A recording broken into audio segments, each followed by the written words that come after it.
हजरात, इतना अजीम काम आज मंजर आम पर आया है जिसको एक करारदाद की शक्ल में जामिया अशरफ के सालाना इजलास में पेश किया गया और जिसकी तायद मुल्की पस मंजर में उलमा अइम्मा और अवाम से हासिल की गई। आज बड़ी बेचैनी महसूस की जा रही थी, चाहे जहां से फार्म भरे जाएं, बददयानती करने वालों ने एक कालम उसमें बना रखा है कि हम all India Muslim personal law board की हिमायत करते हैं। आज हिंदुस्तान भर के 25 करोड़ मुसलमान उस फार्म पर दस्तखत करेंगे। कल ये हमको आंखें दिखाएंगे, हमें तो ताकत भारत के सारे मुसलमानों ने दिया था। इसलिए आज जिस जरूरत को महसूस किया जा रहा था वो हुजूर साहिब सज्जादा ने पूरा कर दिया। अब फार्म जामिया अशरफ से खुद भरे जाएंगे। आप हजरात फार्म हासिल कीजिए और बता दीजिए कि अल्हम्दुलिल्लाह अहले सुन्नत वल जमात कल भी 90% थे और आज भी 90% है। वरना अभी क्या हो रहा था, बड़ी बेचैनी। आज ही मेरे पास हुजूर साहिब सज्जादा फपून शरीफ ने फोन किया, दीगर मकामात से इतने फोन आए कि क्या बतावें, बड़ी परेशानी और बेचैनी है कि फातिहा चाहे जहां करो, चाहे जहां बैठ के फातिहा दिलाओ, सारा ईसाल सवाब नदवा और देवबंद ही जा रहा है। इसलिए कि जगह जगह जो फार्म तकसीम किए जा रहे हैं, सारा फायदा उन्हीं लोगों को हासिल हो रहा है। मगर अल्लाह हुजूर साहिब सज्जादा की उम्र में बरकत फरमाए, जिन्होंने एक अजीम कारनामा पूरे मुल्क के लिए और पूरे सुन्नियों के लिए किया। आप इस फार्म को लेकर के अपने अपने इलाकों जाइए जरूर, और हर इलाके में इसी की फोटो कापी चले, इसी पे दस्तखत हों। और अगर आप डायरेक्ट नहीं भेजा सकते हैं तो उसको खानकाह अशरफिया के हवाले करें। इंशाअल्लाह तबारक व तआला आपका पैगाम मुकम्मल नजर आएगा। हजरात, इस वक्त वाकई मैंने अक्सर व बेशतर देखा है कि जो काम इस वक्त हुजूर साहिब सज्जादा की क़यादत में जामिया अशरफ से हो रहा है, 50 साल सैकड़ों साल से माजी में चले जाइए, वो काम हिंदुस्तान में कहीं से नहीं हुआ। वो है कौन सा काम? आज अहले हदीस के खिलाफ जितना मवाद जामिया अशरफ में जमा हो गया है वो और कहीं नजर नहीं आ रहा। और यहां के तलबा की बाज़ाब्ता मुदर्रिसीन और असातिज़ा तैयारी करा रहे हैं। यह काबिल तहसीन कदम है। अल्लाह तबारक व तआला जामिया अशरफ का मकाम और बुलंद फरमाए। मोहतरम हजरात, एक आध मसला हो तो उस पर तकरीर की जा सके, हजारों मसाइल सामने हैं। ये कभी न कभी नेजा लेकर के भोंकने की कोशिश किया करते हैं। कभी कहते हैं कि मदरसों में दहशतगर्दी को हवा दी जाती है। अब इनको यही नहीं मालूम है कि वहां कभी कभी दाल ऐसी मिलती है कि वजू भी कर लो।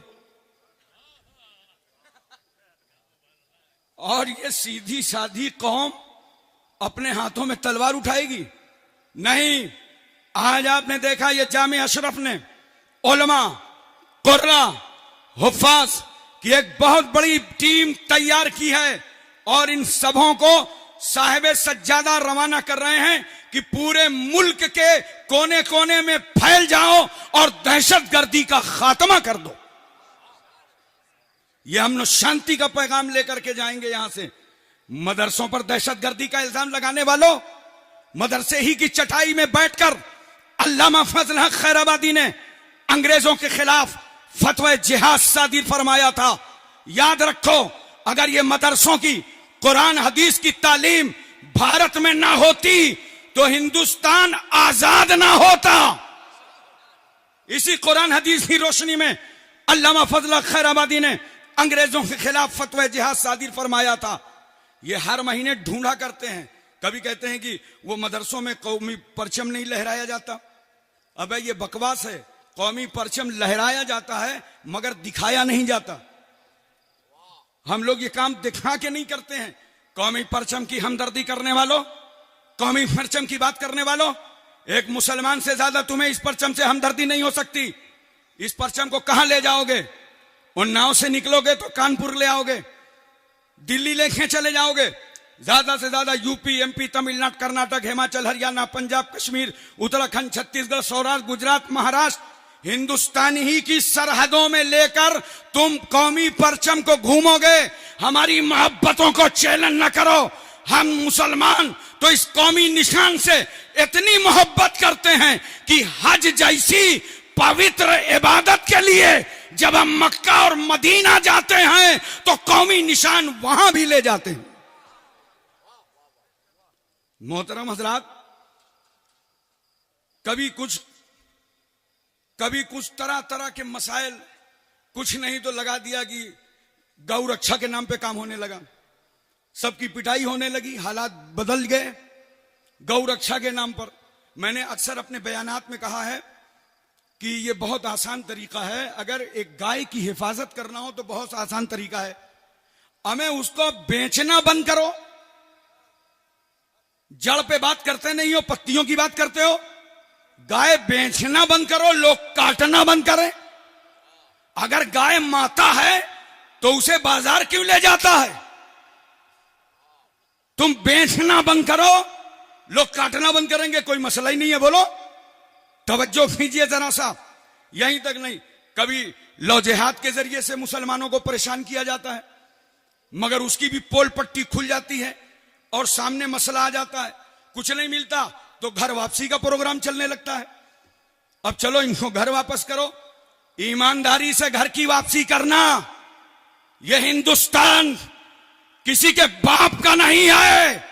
हमारे बाप आदम पैगंबर का है। याद करोगे, घर वापसी होगी तो कलमा पढ़ते हुए वापसी होगी। देख, 90 लाख को गरीब नवाज ने घर वापस कर दिया, 85,000 को साबिर कलियरी ने घर वापस कर दिया, और बनारस की जमीन पर तारिकुस सल्तनत मखदूम अशरफ के चौधरी ने एक नजर में 40,000 को वापस कर दिया।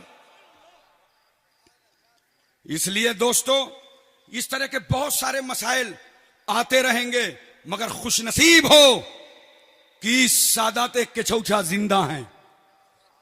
ये तुम्हारी सरपरस्ती के लिए मौजूद हैं। कोई भी डंडी मार करके निकलने ना पाएगा। कभी कभी बात आ जाती है, देखा अभी बीच में चला रहे थे, भारत माता की जय। अरे जबरदस्ती भारत माता की जय, और कुछ बड़े बड़े सूफी भी कहने लगे थे यही। हैरत की बात है, भारत माता की जय का ये नारा सुन लो कान खोल करके। इस नारे का मतलब यह है कि हम भारत माता नाम की मूर्ति की पूजा करते हैं। इसीलिए मुसलमान इस लफ्ज को कभी भी मानने के लिए तैयार नहीं। रहा भारत की मिट्टी की हिफाजत की बात, मिट्टी की हिफाजत का मसला, तो सुन लो, भारत की मिट्टी अगर एक मुट्ठी भी कोई ले जाने की कोशिश करेगा तो हम ऐसी आंखों को फोड़ देंगे, ऐसे बाजुओं को काट लेंगे। हम भारत की मिट्टी की हिफाजत कर सकते हैं, मगर इसकी इबादत नहीं कर सकते। हम एक खुदा की इबादत करते हैं। बोलो, हम एक परवरदिगार आलम की इबादत करते हैं। हम कितनी मोहब्बत करते हैं हुजूर साहिब सज्जादा से। बोलो, अपनी मां से कितनी मोहब्बत है, बाप से कितनी मोहब्बत है, हुजूर मखदूम अशरफ के चचू रहमतुल्लाह अलैह से कितनी मोहब्बत है। यहां हजारों उलमा हुजूर मखदूमुल मशाइख के मुरीद बैठे हुए हैं, कितनी मोहब्बत है। हम मोहब्बत करते हैं, मगर किसी वली और नबी की भी इबादत नहीं करते। हमें जब हम अल्लाह के सिवा किसी की इबादत नहीं करते तो इस मिट्टी की इबादत करने का प्रोग्राम क्यों बना रहे हो? हमें जिंदा रहने दो, हम इस मिट्टी की हिफाजत करेंगे। मोहतरम सामीन किराम, मैं आपसे एक बात और अर्ज करूं और आपको ये बात बता दूं कि इतने मसाइल उलझते उलझते अब कुछ नहीं मिला तो तलाक सलासा का मसला ले आए, जिस पर हुजूर गाजी मिल्लत ने शानदार खिताब फरमाया और समझा दिया। मैंने अभी हजरत मौलाना सैयद नूरानी मियां से कहा था कि अगर लोग हमें हिंदुस्तान में किसी भी अच्छे खतीब को 10 मिनट का टाइम दे दें कि आप भी हमारे लिए बोल लीजिए, तो इंशाल्लाह खटिया खड़ी हो जाएगी। आज गाजी मिल्लत ने आधी खटिया तो खड़ी कर दी। इसलिए तलाक सलासा का मसला ले आए। अबे तुम्हें गिनती भी नहीं आती? 3 तलाक वो 3 ही कहते हैं, उसको 2 नहीं कहा जाता, 4 नहीं कहा जाता, 3 तलाक को 3 ही। और तुम्हारे यहां तो तलाक का कोई ऑप्शन भी मौजूद नहीं है। मगर वाह रे इस्लाम, तेरे कानून को लाखों सलाम। इस्लाम ने क्या बताया? जब मियां बीवी में पटरी खाने की कोई भी सूरत बाकी ना रह जाए तो तलाक अबगजुल मुबाहात, तमाम मुबाहात में सबसे अबगज है। जब मियां बीवी में पटरी खाने की कोई सूरत बाकी ना रह जाए तो 1 तलाक दो और मौका दे दो। अपनी बीवी को मौका दे दो, दोनों का गुस्सा ठंडा हो जाएगा। बोलो। मैं एक बात अर्ज कर दूं आपके सामने, और किसी धर्म में तो इतना रास्ता भी नहीं बताया गया। ये इस्लाम बता रहा है 1 तलाक दो और उसके बाद औरत को मौका दे दो। लेकिन नोट कर लो अच्छी तरीके से, वो लोग आंखें दिखाते हैं इस्लाम को, वो लोग इस्लाम की राहों के रोड़ा बनने की कोशिश कर रहे हैं, जिनके यहां एक औरत को कोई इज्जत हासिल नहीं है। एक साहब मुझसे कहने लगे, देखिए कुरान पाक में है लिज़्ज़कर मिस्लु हज़्ज़िल उन्सयैन, 2 औरतों के बराबर 1 मर्द का हक है। तो इस्लाम ने तो जितना 2 औरतों को हक दिया उतना तन्हा 1 मर्द को दिया है। यहां पे इस्लाम ने औरत का हक मारा है। अबे हमने कहा इस्लाम अभी तुमसे हुकूक की बात करने की मुतालबा नहीं, हुक्मों का मुतालबा नहीं करता, अभी तो तुमसे कलमा पढ़ने का मुतालबा कर रहा है। पहले कलमा पढ़ो फिर बात करो। बात करते हो कि औरत का हक मारा गया है। नादान सुन, इस्लाम ने औरत का हक नहीं मारा। क्यों? अगर नफ्सियाती तौर पर देखें तो इस्लाम को सोसाइटी चलाना है, हमारा समाज चलाना है, हमारा खानदान चलाना है। हक नहीं मारा इस्लाम ने, बस बेटी का दरवाजा बदला है। जैसे ही ये बेटी बाप के घर में पैदा हुई, इस्लाम बोल पड़ा, बेटी बाप के माल में तेरा हक, और जब बीवी बनना तो शौहर के माल में ले लेना, और जब मां बनना तो अपने बेटे के माल में ले लेना। हजरात, बहुत सारे लोग कहते हैं इस्लाम ने औरत को तलाक देने का हक नहीं दिया। तुम्हारे पेट में क्यों दर्द हो रहा है? जानते हो अगर इस्लाम ने औरत को तलाक देने का हक दिया होता ना तो ये नाकिसुल अक्ल है, दिन भर तलाक देती। जोहर बाद अब्दुल रहमान को, मगरिब बाद फजलुर रहमान को। भारत की अदालतों में तलाक के इतने मुकदमे आते कि बदबू फैल जाती। औरत को इस्लाम ने तलाक देने का हक नहीं दिया। बड़ा एहसान किया है। खुला एक ऐसी सूरत है जिसमें औरत शौहर से छुटकारा हासिल कर सकती है उसको राजी करके, मगर उसमें भी इस्तेहकाके तलाक मर्द ही को हासिल है। याद रखो, अगर इस्लाम ने औरत को तलाक की इजाजत दी होती तो यह औरत एक भिखारन बन जाती। भिखारन। अगर घर में 100 रुपए की जरूरत होती ना, और जब घर से आप बाहर निकलते तो 50 रुपए दे के जाते, और घर का काम नहीं चल पाता, खर्च नहीं कर पाती वो औरत, जब आप वापस आते तो बार बार हाथ फैलाती, लहसुन नहीं, धनिया नहीं, मिर्चा नहीं, भीख की तरह शौहर से पैसे मांगती। हजरात तवज्जो कीजिए, मगर इस्लाम ने औरत पर तलाक की पाबंदी तो लगाया, मगर शौहर के घर का उसको मालिका बना डाला। आज आप मुंबई से आए, कलकत्ता से आए, दुबई से आए, 1 पेटी रुपया लाए। 1 पेटी कितना होता है? बोलो यार, कितना होता है? 1 लाख। मैंने एक जलसे में पूछा था कि एक पेटी कितना हुआ, बोले एक बक्सा। ये व्यापारियों की जुबान है, एक खोखा एक पेटी। एक पेटी रुपया लाए और घर पहुंचे, मां से हटकर बच्चों से छुपकर और बीवी को लिया और लेकर के गए कमरे में, पैसा लॉक किया और कहा देख ये इतना पैसा यहां रखा हुआ है, 1 लाख रुपया, बस तू जाने मैं जानू। पैसा और बढ़ गया और बढ़ गया, चले गए स्टेट बैंक यूको बैंक, जमा कर दिया। बीवी से कहा देख ये खाता नंबर है, अकाउंट नंबर है, ये बुक है, मगर देख इनकम टैक्स वालों से बचना, बस तू जाने मैं जानू, मैं जानू तू जाने। अम्मा अब्बा को भी खबर ना हो। अरे मोहब्बत से मुझे बताओ, अगर इस्लाम ने औरत को तलाक देने का हक दिया होता तो कोई शौहर अपनी बीवी को 1 लाख रुपया लाकर देता? अबे कहीं ऐसा ना हो तलाक भी दे जाए, 1 लाख भी ले जाए।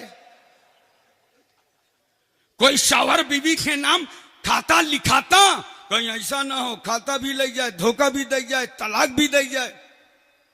आज आप मार्केट बनवा रहे हैं 5 बीवी के नाम से, 4 आपके नाम से, जमीन खरीदा 5 बीघा बीवी के नाम से, 2 बीघा अपने नाम से। अब बताओ अगर औरत को तलाक देने की इजाजत होती तो कोई भी इंसान मार्केट बनवाता बीवी के नाम, जमीन खरीदता बीवी के नाम? क्यों? तलाक भी दे जाए, माल भी ले जाए। नोट करो, इस्लाम ने औरत की तलाक पर पाबंदी तो लगाया, मगर उस औरत को शौहर के घर का मालिका बना डाला। आज देख लो औरतें किस तरह मालिकाना जिंदगी शौहरों के घरों में गुजार रही। बोलो हजरात, एक बात मैं और अर्ज करूं, एक मसला नहीं है, हजारों हैं। कभी कहते हैं कि वो मुसलमानों के घर में औलादें बहुत पैदा हो रही हैं, तुम भी कोशिश करो 4 के लिए। अबे जिनके घर में चूहा ना पैदा हुआ हो वो कोशिश कर रहे हैं, और हम कहते हैं कोशिश करो, इसमें परेशानी क्या है?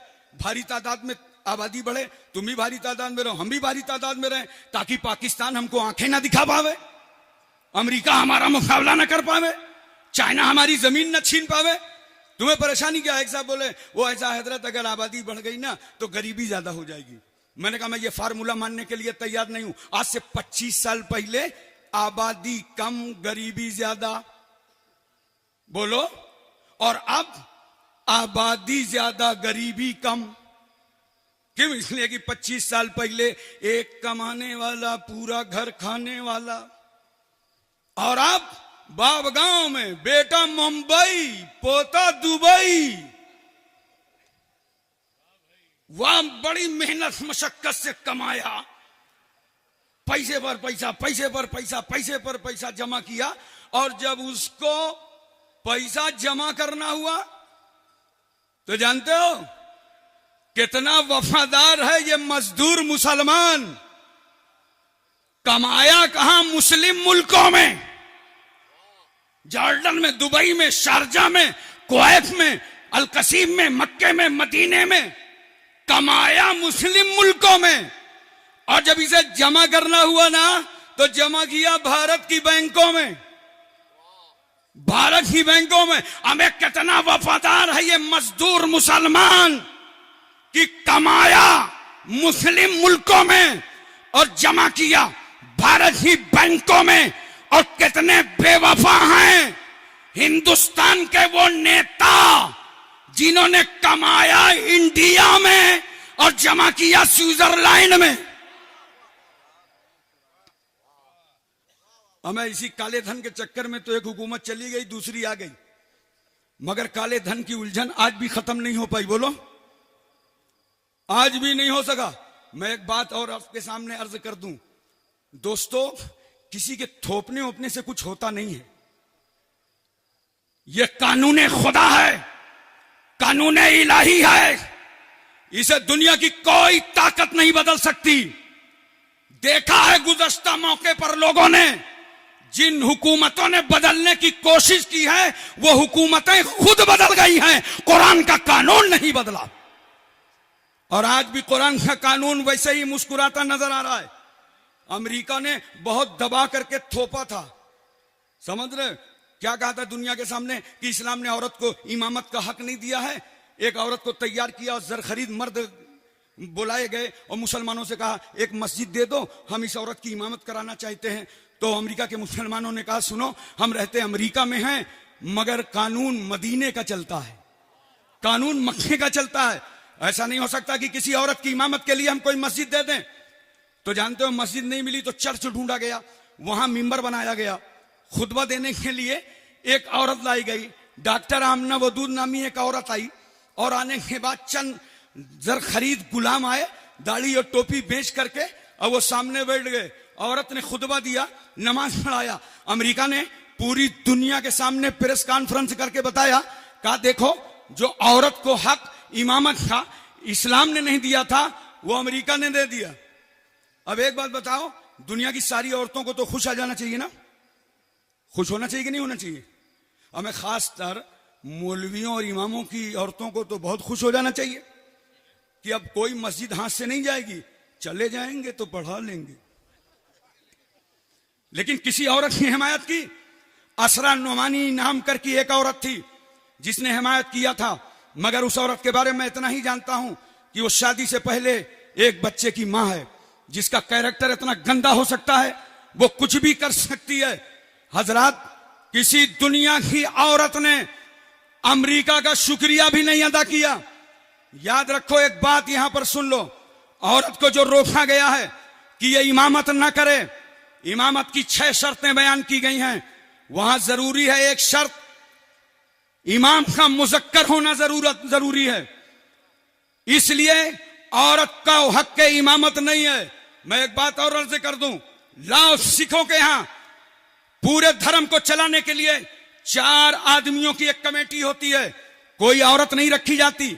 हिंदुओं के यहां मंदिर की पुजारिन कोई औरत नहीं होती, दुनिया में कभी कोई पॉप औरत नहीं बनी। और इस्लाम पर थोपने की नापाक शादी से मत करो, इस्लाम के खिलाफ बकवास करने की बातें मत करो।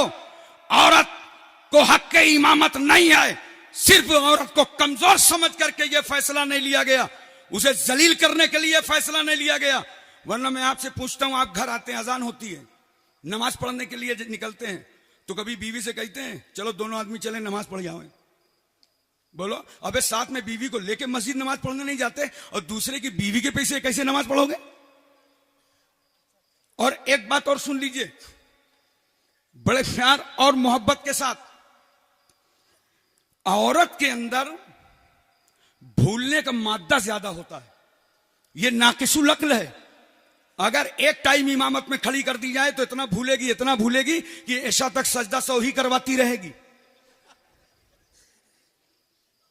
तो उसको जलील करने के लिए इस्लाम ने नहीं मना किया, उसे कमजोर नहीं समझा गया। बल्कि देखो, एक मकाम पर तो अल्लाह ताला ने इरशाद फरमाया, कुरान पाक का मफहूम है, ए लोगो जब आपस में लेन देन करो तो 2 आदिल गवाह बना लो और उसे लिख लो, और अगर एक गवाह मर्द मिले और दूसरा गवाह मर्द ना मिले तो दूसरे मर्द की जगह 2 औरतों को गवाह बनाओ। क्यों? इसलिए कि औरत के अंदर भूलने का मादा ज्यादा होता है। जब 2 औरतों को एक गवाह की जगह बनाओगे तो अगर एक औरत भूल जाएगी तो दूसरी वाली उसको याद दिला देगी। याद रखना, इस्लाम ने कहीं भी औरत का हक नहीं मारा, बल्कि जब पूरी दुनिया में औरत पर जुल्म हो रहा था, सताया जा रहा था, बर्बरियत के पहाड़ तोड़े जा रहे थे और औरत के वजूद को नहुसत से ताबीर किया जा रहा था, उस वक्त इस्लाम ने कहा था, अरे सुनो, अगर ये औरत मां बन जाए तो अल जन्नतो ताता दामिल उम्महात, जन्नत माओं के कदमों के नीचे है। मोहतरम हजरात, इस्लाम ने हर मौके पर इस औरत को इज्जत अता फरमाया। हम गुजारिश करेंगे इतना कि हमारे उलमाए किराम मस्जिदों में जुमा के बयान में तलाक के मसाइल ज्यादा से ज्यादा बयान करें, ताकि ये औरतें अपने जुनून में आकर के और इतने दस्तखत करें कि लोग तलाक का फार्मूला ही भूल जाएं। मगर सारे दस्तखत खानकाह अशरफिया, हुजूर साहिब सज्जादा की सरपरस्ती में पहुंचना चाहिए, ताकि इस मुल्क में हमारा एक इत्तेहाद हो, हमारी ताकत हो, हमारी कुव्वत बने। और आइंदा जब कभी भी फिरका परस्त ताकतें सर उठाएं तो हम इन्हें दंदा शिकन जवाब देते नजर आएं। अस्सलाम वालेकुम।